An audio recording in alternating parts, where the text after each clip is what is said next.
মসজিদ ভাঙতে পারবে না সংবিধান অনুযায়ী। এরা শুধু উস্কানিমূলক বক্তব্য দিয়ে হিন্দু ভাইদেরকে এরা একত্রিত করতে চাইছে। হিন্দু ভাইরাও বুঝে গিয়েছে যে আজ আমাদের হকার উচ্ছেদ করছে, কাল আমাদের মন্দিরের পুরোহিতদেরকে যেন না হাত ধরে যেন না টানাটানি করে। আমরা দেখতে পাচ্ছি 22টা তৃণমূলের এমপি বিজেপিতে যোগ দিল। আমি তো আগেই বলে দিয়েছি, এটা হচ্ছে বিজেপির হচ্ছে কি 1 নম্বর দল। এটা বিজেপি হলো এ, সিপিএম হলো বি।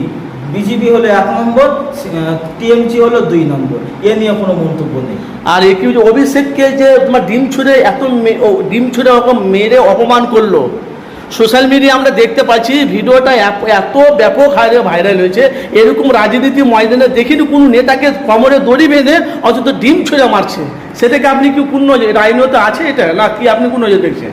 দেখেন, মানুষ অন্যায় করে এবং মানুষ খারাপ মন্তব্য করে। ডিম ছুঁড়ে মারাটা মানুষের সামনে একটা দৃষ্টিকোণ খারাপ লাগে।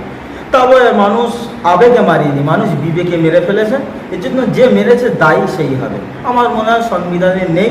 যদি সংবিধানে যদি থাকে তাহলে মারলে ঠিক আছে, যদি সংবিধানে যদি না থাকে ডিম ছুঁড়ে মারাটা অন্যায়।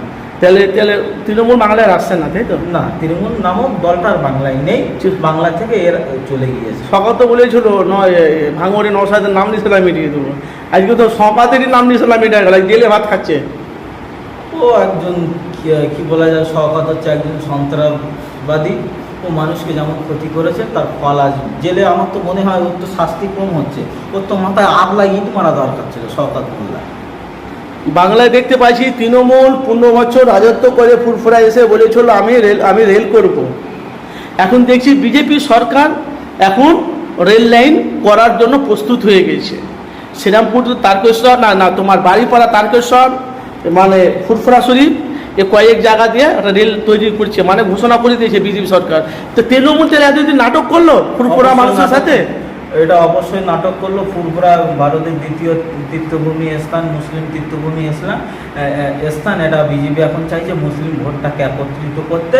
যে যাই হোক, তৃণমূল তো এর আগে 10,000 মাদ্রাসা দেবে বলে দেয়নি, এর আগে অনেক পরিস্থিতি দেবে বলে দেয়নি। আমার তো মনে হয় বিজেপির এটা কোনো নাটক হতে পারে। তাহলে রেল হবে না বলছো? রেল লাইন হলে ভালো, শুধু রেল হলে যদি হলে আপনি যদি বিজেপি সরকার রেল লাইনটা যদি করে, দাদা হুজুর লক্ষ লক্ষ মুরিদগণ ভক্তরা যা আশা করবে বিশ্বাস হবে। আপনি কোন নজরে দেখছেন? ভালো দেখছে, ভালো নজরে দেখছেন? বিজেপি এটা ভালো কাজ করলে অবশ্যই ভালো নজরে দেখা হবে।